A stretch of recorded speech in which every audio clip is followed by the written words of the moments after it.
Welcome back to the GSMC Dead Ball Sports Podcast, hosted by GSMC Sports Network. I'm your host, Nolan Jamber, and today we got a good lineup of sports to talk about. First off, MLB, the Dodgers and the Padres. Second off, we're going to NBA playoffs. It's a few weeks away. Let's start talking about it. Then we got March Madness coming up, the Final Four.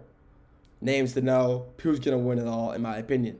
Finally, we'll talk about John Morant and Buddy Hield's little altercation last night. Before we get into all that, however, got something to talk about. Tips and donations. Tips and donations really mean a lot. It really show that if you guys donate and tip to us, it really means that the content that we're putting out means something. And by you guys showing support, it means that we put out the best content that we possibly can. So if you want to give us a tip or donation, links in the bio or description, stickers or super chat, best way to do that. Even if you don't want to tip or donate, leave a comment or a chat. It really does mean a lot being able to talk to the viewers, talk to the fans who listen. Like you want to talk to the people who enjoy the sports just as much as I do. Like to listen to your opinions, talk about sports. I mean, it's what I'm here for. It's what I like to do. It's why I'm doing this. So like I said, if you want to donate or give us a tip, link in the bio, link in the description, super chat, or stickers. With that being said, let's get into the content for today, shall we? First topic of the day. The Dodgers and the Padres on top of the MLB world. Both teams still undefeated, but I think we all know the Dodgers are they are the better team right now. Yes, both teams are undefeated. You cannot deny the fact that neither of these teams are bad. That's just furthest from the truth. They're both phenomenal teams. It's just the Dodgers are the better undefeated team than the Padres. Let's be honest. The Dodgers are the best. I mean, I've said this before. The Dodgers will go back-to-back, and I think that they easily could be the best team. If they go back-to-back, they will be the greatest team of all time on paper and on the field. I mean, let's just look at some of their players. It's Shohei Ohtani, best player in the world right now. MLB ranked him at the top of the top 100 players, number 1. Got Mookie Betts. They listed him the top 100. He was number 3. Aaron Judge was number 2 or number 4. I think it's kind of crazy in my opinion, but hey, it's all right. They got at the top 4 players in the MLB. 2 of them, the 1 and 3 players according to the top 100, are on the Dodgers. I mean, that's all you got to know about this team. Then you got other guys, Freddie Freeman. I mean, you got guys who are just phenomenal players. No doubt about it. We'll get into more of that in a minute. But let's just talk about why they're so good. Because they don't seem to run out of steam. This team has just so much depth that when they're going to extra innings, it doesn't matter. Normally when you get to extra innings, most teams, run out of steam, start to slow down, not hit as well, make fielding errors. Not the Dodgers. The Dodgers keep the momentum they've had all 9 innings prior, and they keep building. It's like they get better in extras. Let's look at the 2 walk-offs they had this year. Last night, Shohei, go-ahead home run against the Braves. Braves are still winless. They haven't won a game yet. It's because of the Dodgers. The Dodgers are just dominating them. They dominated the series on both sides of the ball. Offense and defense, hitting and pitching, fielding and all that. But Shohei, another walk-off home run for the Dodgers. So earlier this season, first series against Detroit. Second game, it's in extras. It's 6-6 tied, or 5-5 tied. 2 men on base, Mookie Betts stepped up the bat. Bang. Walk-off home run, 3-run home run. Win the series. They sweep the Tigers out 3-0. I mean, this Dodgers team is just a team that is just so unbelievably talented and has so much depth. It's just one of those teams that you just can't not believe will win the World Series. I mean, let's just talk about some of their players, some of the rotation they got. Obviously, like I said, the most well-known, you got Shohei, the best player in the MLB, in the world, actually. He's the best player in the world right now. There is no doubt about that. Then you got Mookie Betts, the best shortstop in the MLB. Then you got Freddie Freeman, the best first baseman in the MLB. You got Max Muncy at third. And then you got Miguel Rojas at shortstop. That infield is insane. That is an insane infield to have. When Freddie Freeman and Mookie Betts, both the best players at the position in the league, Mookie Betts ranked 3rd best player in the MLB. I believe Freddie Freeman was top 10 as well. I think maybe he's 12. That's all. I mean, even in your infield, two guys are top 15 players in the MLB in your infield. That's insane. That's a great infield to have. And their outfield. You got in the outfield, Andy Pages, phenomenal center fielder. Chris Taylor as well in left field. I mean, these are some big name guys. And that's not even mentioning their catching and Will Smith, who is probably the best catcher. I mean, he's probably the best hitter. Out of every catcher in the MLB, he's probably the best hitter. I mean, there's not a single player on the Dodgers who you see go up to bat and think, dang, here comes a strikeout, or dang, here comes a ground out. This team is so disciplined at the plate that every time they come up to bat, you're thinking home run. You're thinking double. You're thinking triple. You're thinking a base hit. Not like an error of a base hit, just a straight hit. And it just always happens. It's like these guys just have like a tracker in their eye for the ball. They just don't miss. And they talk about their pitching. 23-year-old out of Japan, Roki Sasaki. 23 years old, starting in the MLB. That is unbelievable. Yeah, he's had one start. It wasn't the best. You've had 61 pitches in the first 2 innings, and they pulled him. People are booing him, which I think is an absurd thing to do. But he's 23 years old, and he's pitching for the Los Angeles Dodgers, who are the best team in baseball in the world right now. That's a great resume to start. Right now, he's 23 years old. And he's pitching for the Dodgers. That is the greatest start you could have in an MLB career. Tyler Glass now, a phenomenal starter pitcher as well. Anthony Bandana, one of the best relievers in the game. I mean, this Dodgers depth chart, this depth that they have is just insane. I mean, this is a team you just don't. They might, I think, not only do they break the winning record, which is currently 116, I think they win 120. At minimum, they win. At this rate, obviously they're going to go undefeated right now, but I think they win 120 games and break the home run record. I mean, this team is just hitting so well. And if it's not the Yankees or the Dodgers who break it, it's the Yankees. Yankees rig. The Yankees are just hitting so good as well. But we're not talking about the Yankees. We're talking about the Dodgers. The Dodgers are the best team in baseball. But now, even though they're the best team, undefeated, 8-0, let's talk about the other undefeated team in baseball as well. San Diego Padres. Another phenomenal team based in California. It's like these California teams are unbelievable right now. I'm not sure what's going on, but they're unbelievable. You got, obviously, some of the outfielders. You got Fernando Tatis Jr. You got Jackson Merrill. I mean, that's a lockdown outfield. I mean, these guys are freaky fast. They hit. I mean, in the outfield, they're making plays. They're making plays you hardly ever see. They're so athletic. It is insane. Then we got in the infield, Manny Machado and Xander Bogaerts. Both, again, phenomenal hitters and phenomenal defensive players as well. They make plays and they need to be made. Then you got your starting pitchers. You got Dylan Case, Kyle Hart, and Michael King. These are great pitchers. These guys, there's no bad starting pitcher for the Padres. You look at, the Padres, you see like the daily lineups before they come out. You see pitcher Dylan Case, Kyle Hart, and Michael King, and you're like, okay, we're fine. Like there's not a single bad pitcher in that rotation. Then you got Yuki Matsugi, who's a relief, one of the best reliefs in the game, Jason Adam, and Robert Suarez. These are insane pitchers to have. These are all 6 of those guys I just named easily could be top 100 players, and I believe 3 of them are. I mean, when your pitching rotation is that deep, you are bound to make a deep playoff. Even that's why they're 8-0. Their pitching is good, they can hit, and there's an all-around good team. And that's why you see these teams undefeated at the start of the year, because of these rotations they have, because this, coming off the season, they start of the season, they still have a lot of energy in the tank. If they keep this up, they will be contending with the Dodgers for a World Series.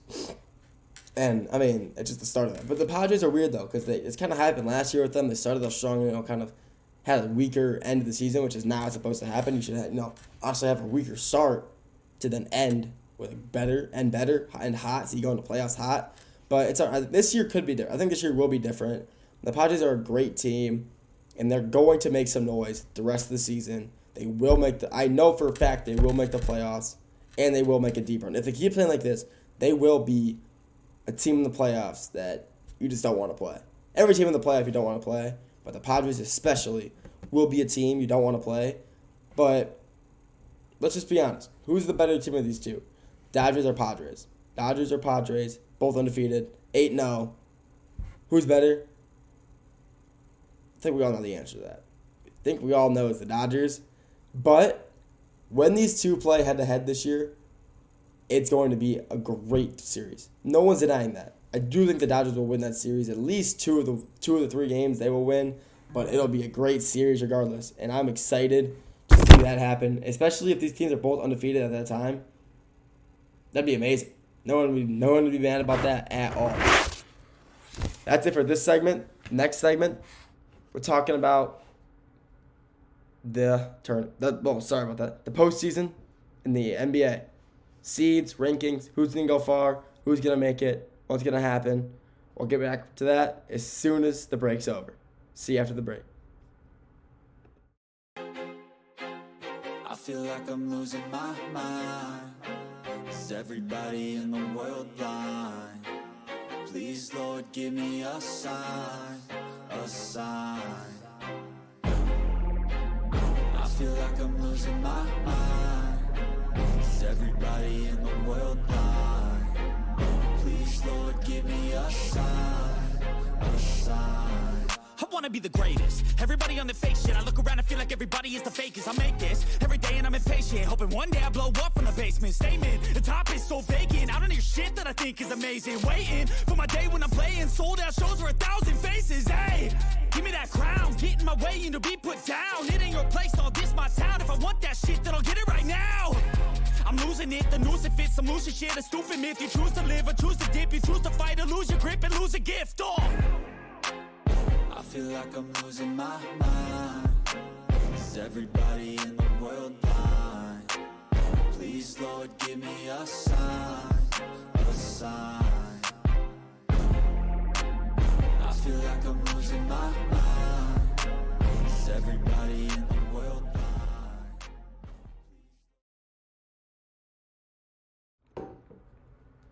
Welcome back to the GSMC Dead Ball Sports Podcast, hosted by GSMC Sports Network. I'm your host, Nolan Jamber. In the last segment, we talked about Padres and the Dodgers, how they're so dominant, why they're so dominant, and who I think is the better team. This segment, NBA postseason, what's going to happen, rankings, who's going to go far. In the next two segments after this one, we got NCAA March Madness, Final Four, who to know, who's going to win it all, and then talk about John Morant and Buddy Hield. That's the final segment. Before we get into all that, though, tips and donations. Tips and donations are always greatly appreciated. It really shows, if you guys donate or tip, it really means that you guys care about the content that we are putting out. Or it means that the content we put out is meaningful to you guys and you guys care about it. So it strives us to make the best content that we possibly can to, make our fans happy. That's what we're doing it for.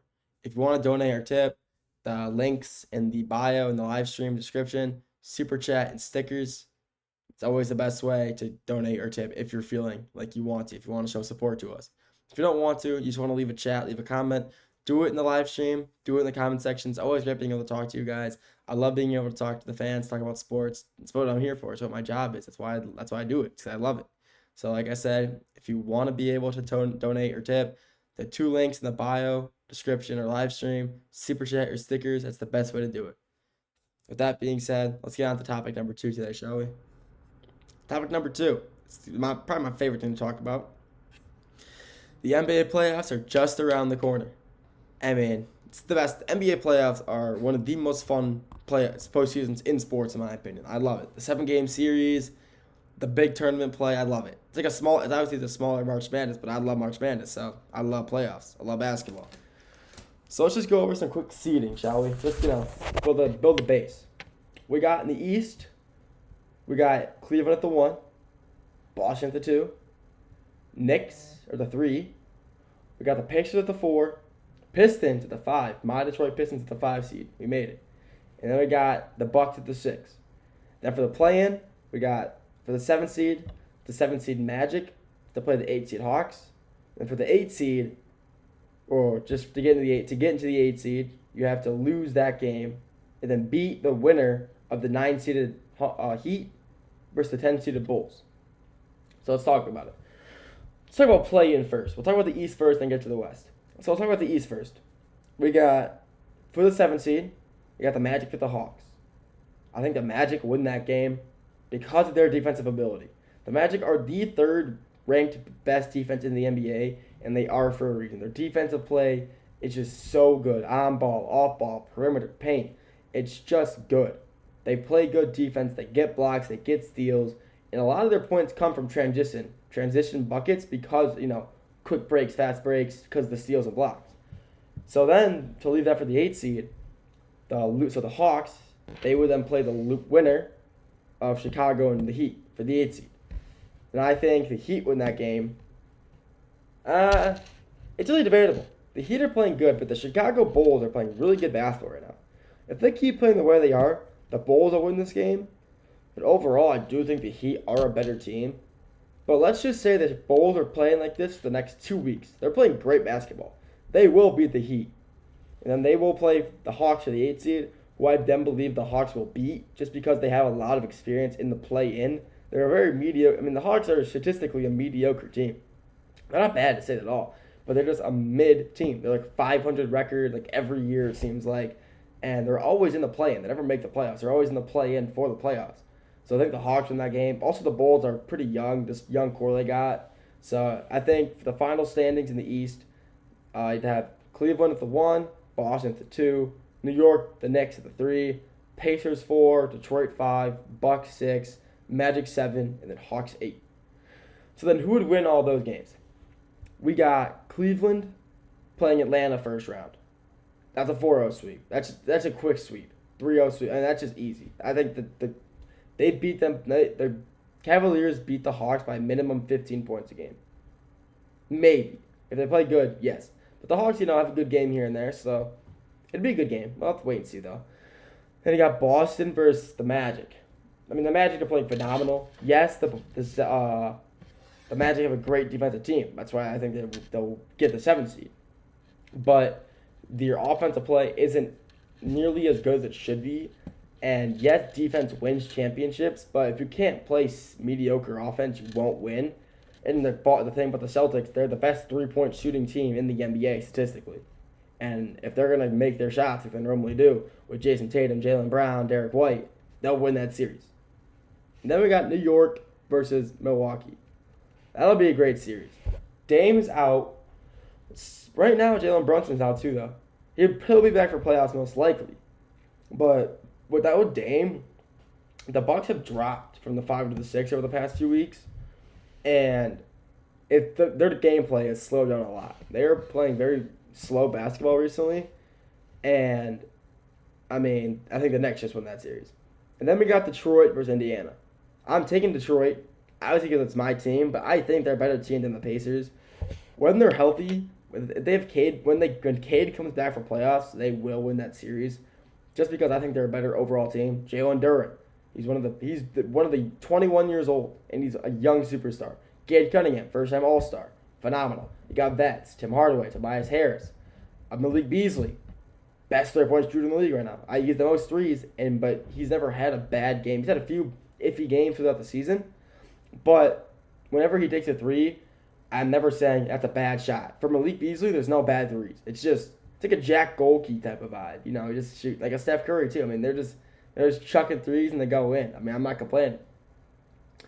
So then we got, throughout the East playoffs, I think coming down to the finals, the Eastern Conference Finals, I think Boston's going back-to-back. They're looking to go back-to-back, and I think with that momentum they have to do it, they will make it out of the East alive, and they will be playing for the NBA championship. So then, if the East isn't nearly as good as the West, skill-wise at least, so that's why I think that as well. Boston is a pretty good run to make it. Let's talk about the West, though. Rankings in the West, OKC at 1, Houston at 2. Those have not changed at all. Those have been there for like a few months, and they've just been set in stone. Maybe not Houston. Houston and Memphis were like kind of switchy out, but Houston's been there for a few weeks now. They haven't moved. LA at 3, brand new. That's new. That's like 2 days ago they got put in the 3 seed. Denver at the 4, they dropped from the 3 to the 4. Golden State at 5, which is huge. They were like a play-in team like a few months ago. When Jimmy Butler, this trade has helped this organization so much. They got Minnesota at the 6th, which is big for them because they were also in the play-in 2 weeks ago. They were the 7th or 8th seed, and now they're back in the 6th. They're in the playoffs. This is huge for them. Clippers are the 7th to play the 8th seed Memphis Grizzlies. Memphis has one of the most interesting coaching decisions of all time with managing.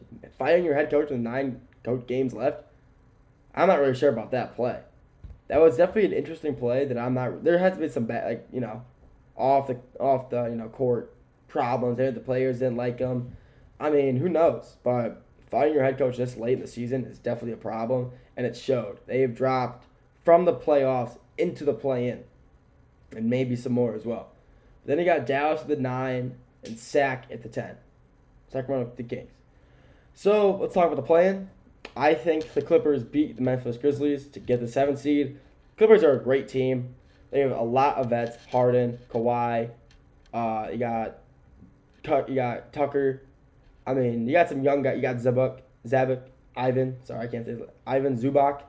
I mean, you got Batum, PJ Tucker. I mean, Tucker did just get traded to the Knicks. Not really sure why. I'm not sure for who exactly, but they traded one of their vets. But they have enough vets, so it's fine.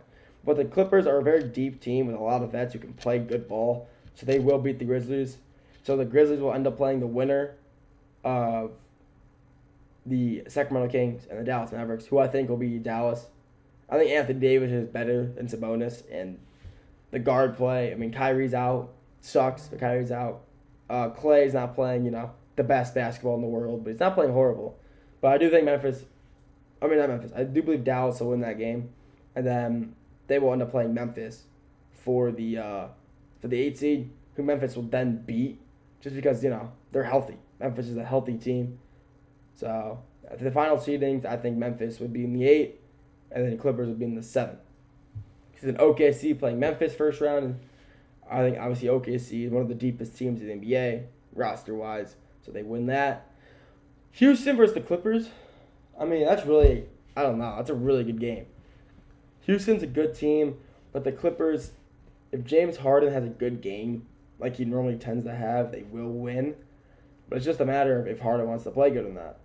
If he doesn't play good, they lose. If he plays good, they win. But I'm gonna have the Clippers winning that because I do like the Clippers as well. So I'm gonna have the Clippers win that series. LA versus Minnesota. That'd be a great series. LA's in that game just because LeBron and Luka, they're better than Ant. Gobert, he's a great center, great defensive player, but he's got no offensive bag. I mean, he doesn't play to get offense. For how tall he is, you think he'd average 20 points a game? He averages 9.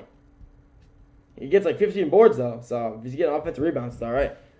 And then you've got Denver versus Golden State, which will be,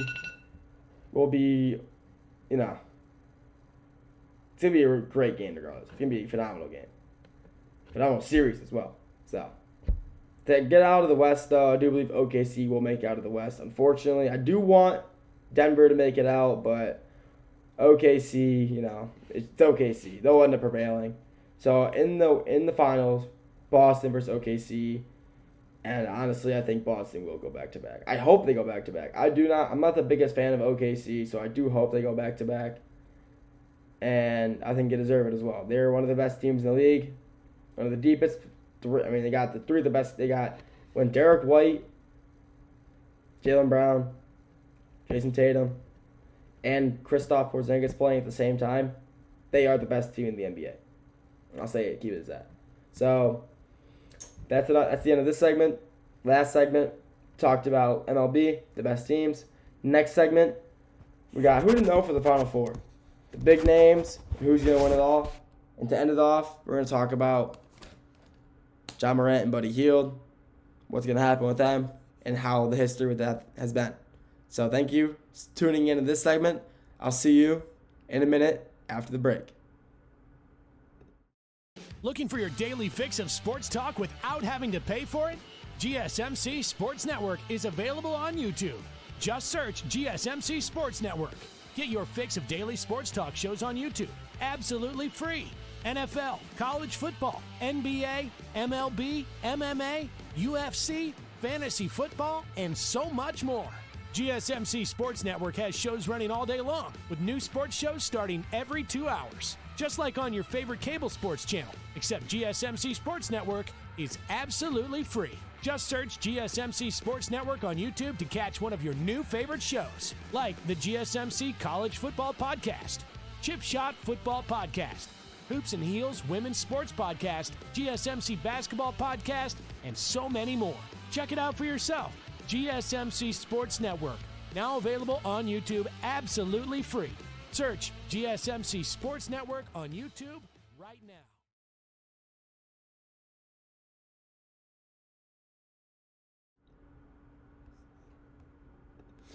Welcome back to the GSMC Dead Ball Sports Podcast, hosted by GSMC Sports Network. I'm your host, Nolan Jamber. In the past two segments, we started off with MLB, the best two teams of the MLB right now. Last segments, talked about NBA postseason, playoffs around the corner, who's going to win it all, the playoffs right now. This segment, we got a good one. March Madness Final Four. Who didn't know? I feel like people don't really follow college basketball as much. So, you don't really know a lot of the big names until Final Four. So today, I'm going to give you the big names. The guys to, why their teams are there, why they're so good, and who's going to win it all March Madness. Let's get into it, obviously. Let's get into it. First game, first team. Let's talk about Auburn. Auburn is led by obviously they're led by Johnny Broome. Let's talk about him first. Johnny Broome. Fifth-year senior. He had his COVID year, so he's back, and he's dominating. Johnny Broome is a 6'10", 240-pound behemoth. He's a big man. That is an NBA-level build right there. 6'10", 240 in college. It's like a Zion in college. I mean, he's a tank. He's a beast. He's averaging a double-double. He's averaging a double-double with 12 points, 10 boards, 2 assists a game. I mean, that's pretty solid. Sorry, 18 points. I looked at my notes. Sorry, it's 18 points, 10 boards, 2 assists. I got that wrong. But still, he's had 21 double-doubles this season, with one coming from the win in the Elite Eight over Michigan State. He had 23 and 13. 23 and 13.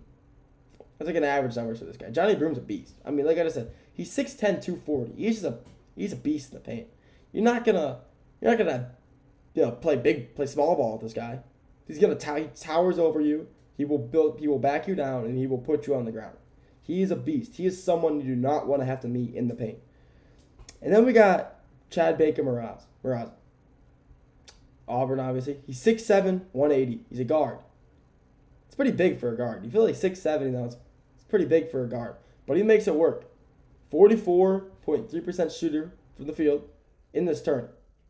It's pretty solid. I mean, he's shooting almost 45%. That's basically 50. Round up a little bit. But, I mean, he's shooting 45% from the field in this tournament. I mean, every shot he's taking, it's like, I think it's going to go in. Like, it's a good shot he's taking. He's averaging 12 points, 3 boards, 2 assists. Solid stat line. College, the stat lines aren't nearly as good as, NBA players. But still, I mean, this guy's averaging 12, 3, and 2. I mean, if he's putting up a solid 12 points a game, that's all you need. 12 points in college for one player on minimum, and he's averaging that. I mean, that's going to help you win championships. That's why they've made it so far, because of these two players who are, taking them far. The problem with Chad, though, he's had, some on-court issues. He's been thrown out of a game twice in the past 13 months. First time, last year, round of 64 game against Yale. Got a little altercation with the Yale player. He got thrown out. They won the game, but still he got thrown out. Earlier this year, last regular season game of the year, playing Alabama. Another little scuffle, another altercation. He got thrown out. And they won that game as well. But still, I mean, if he can, refrain from getting thrown out, they're going to win. They're a good team. Then we got Florida next. Walter Clayton Jr., a 6'3", 195-pound guard. I mean, he's averaging he's a good shooter, but he's not going to take the ball and just shoot it. He's a big playmaker. 4 assists and 3 boards a game. At 6'3", getting 3 boards on the average, that's pretty solid. I mean, there's a lot of big guys in college basketball. I mean, we all know that. There's big guys. And he's getting in the paint, getting some boards, especially at his height. That's huge.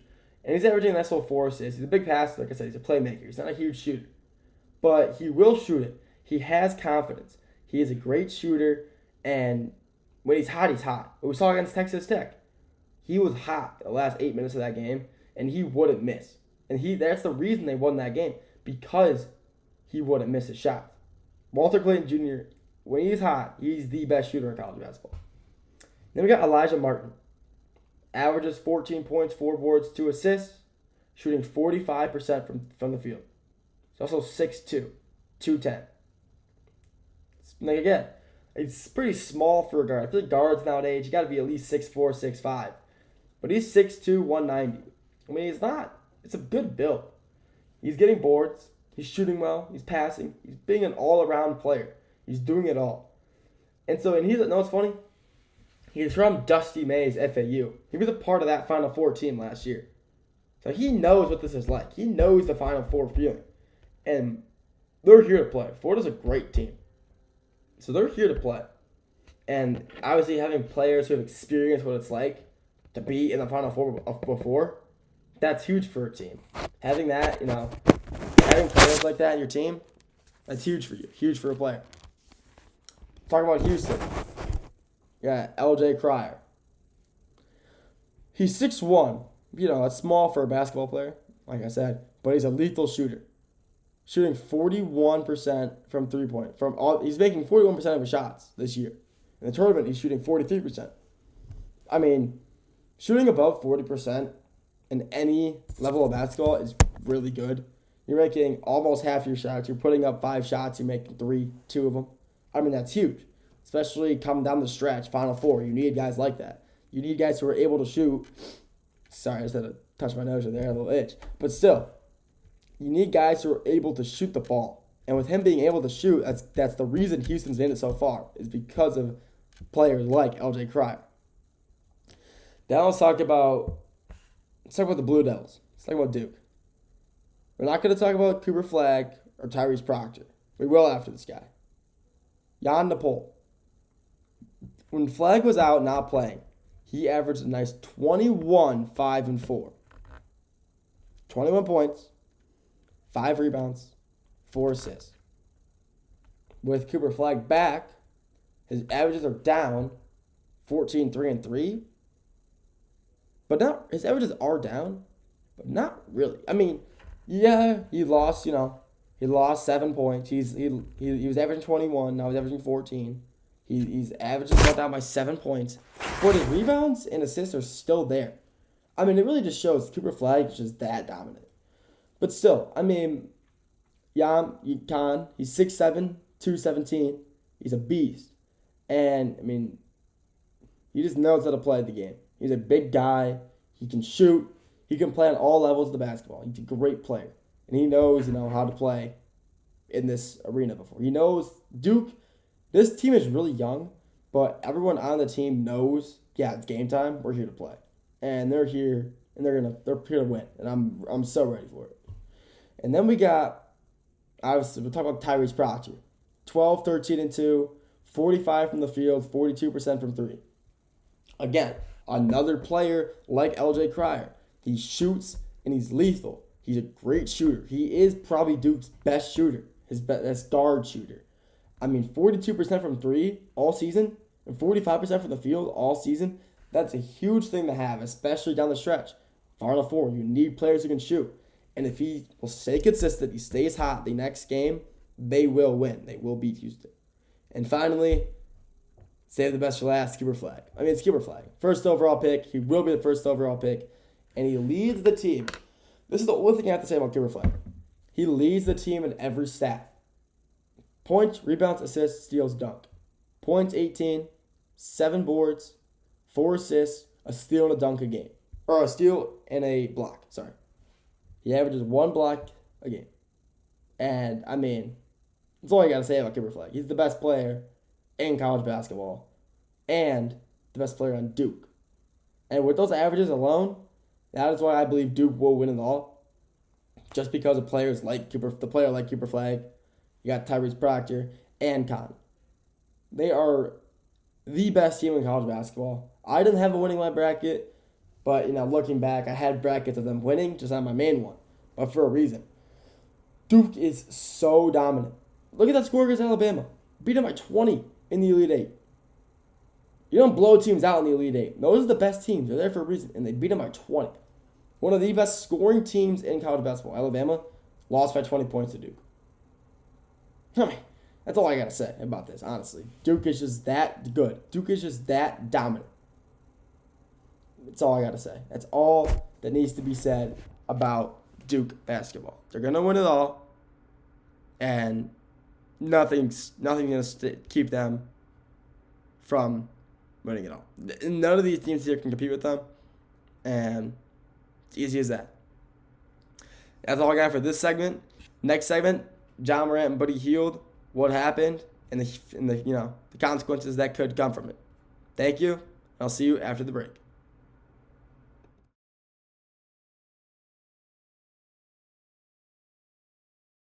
For the best and latest podcasts available anywhere, go to the podcast app on your cell phone and type in GSMC to access free content-rich podcasts on health and wellness, book reviews, sports, entertainment, relationships, social media, movies, technology, finance, and even weird news. Subscribe and download the GSMC Podcast Network's family of shows, available everywhere podcasts are found.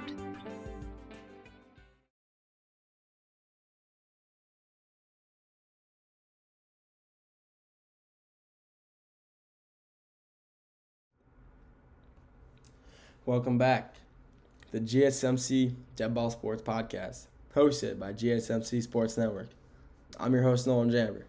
The past 3 segments: NCAA college basketball, who didn't know, MLB, Dodgers and Padres, who's the better team, and NBA postseason.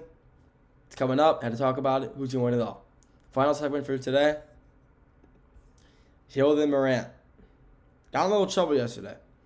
Had a little, I didn't have a scuffle, but it was some finger movement, I guess you could say. So, last night, Warriors, Memphis Grizzlies, playing basketball, and John Morant and Buddy Hield during a timeout started making some gestures at each other.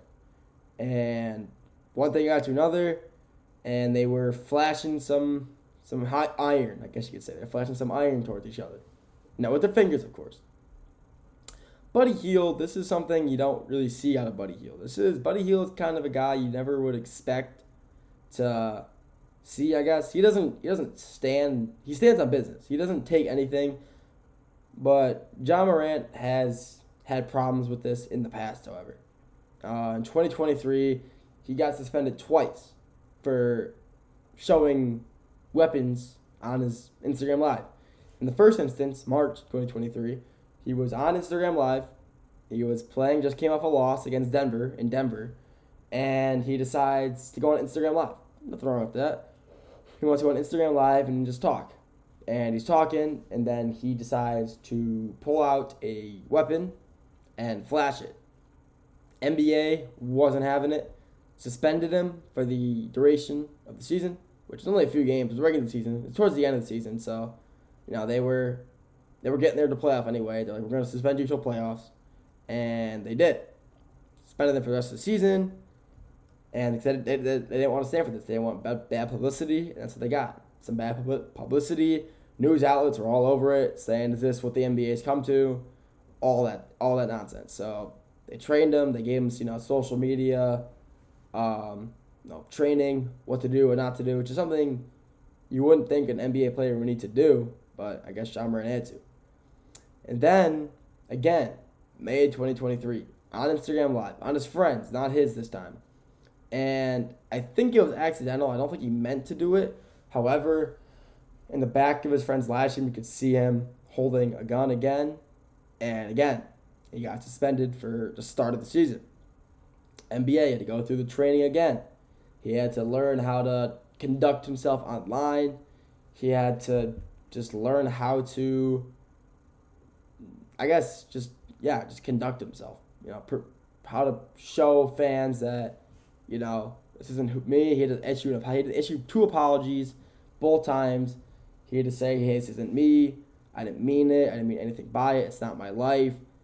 I mean, yeah, okay, he's had troubles. I mean, it's all right. I mean, it's not like he's actually going around and, like, doing it on purpose. The first time, maybe. But then I think he definitely learned from his mistake, and he just didn't know his friend was live, and he accidentally, did something he regretted. He issued apologies. I'm pretty sure the league made him, but it did seem pretty sincere. He definitely didn't just go to ChatGPT or AI and say, yo, can you write me an apology for flashing a gun on Instagram Live? Like, he definitely learned his lesson both times, but he does continue to, do that, I guess. He does continue to, how do I word this, I guess? Flash iron with his fingers. He's done that a lot, especially after wins. And like when he's like hype, he likes to do that. He likes, make finger guns or like make it look like he's shooting a gun. Which I guess is like okay. I mean, it's not actually doing it. As long as he's not aiming it towards anybody in particular, he's just like shooting it. I mean, every sport does it. NFL players do it. MLB players do it as well. They use the bat as the gun. I mean, it's only really a problem in basketball because it's so frequent, I feel like. And the NBA has done a good job with disciplining players for this type of stuff. I do believe they both only got warnings, but I do believe they will get fined as well. I mean, this is a no tolerance thing. You can't be allowing your players to go around and promoting violence like that. So I think the warnings were definitely, needed. And I think if fines do get thrown out there, I do believe that is kind of the right thing to do, to say, hey, we're not standing for this. Because Buddy Hield, this is a new thing for him. He's never gotten in trouble with, something like this before. John Morant, like I said, he's had his past, but he's definitely learned from it. And sometimes, it just kind of sparks out, because it kind of comes back. He's like, oh, like, I'm just going to do this. Like, it just kind of happens, his past comes back, but he's definitely learned. And Buddy, I think he's definitely a one-and-done guy. I think he's like, oh, I made a mistake. I didn't mean to, respond to John Morant like that, and I won't do it again. So I do think what the NBA done is, the right thing to do. And with what they're doing, I think that, trying to keep the league family, not only family-friendly, but not promote any violence such as that. So I think what they're doing is right, and I think it's okay. Standing up to bullies, I guess. Not really bullies, but, just keeping the league friendly. Not friendly like for the players, but like for the fans, so they don't feel threatened or anything like that. So what they're doing is, I think it's the right thing to do to, kind of incite, hey, we're not standing for this. You can't do that. So I think it's the right thing to do. With that being said, thank you for tuning in to the Dead Ball Sports Podcast, hosted by GSMC Sports Network. Your continuous support really does mean a lot. So make sure to like, comment, and share. It really means a lot when you guys, get our names out there and keep gaining us followers, relationships. It really does mean a lot for you guys. If you want to keep up to date with the GSMC Sports Network, follow us on Twitter or X, Facebook, TikTok, and Instagram for the latest news updates coming from sports and from us from when we drop news. So, like I said, thank you. Have a great day, and I'll talk to you guys tomorrow. See you.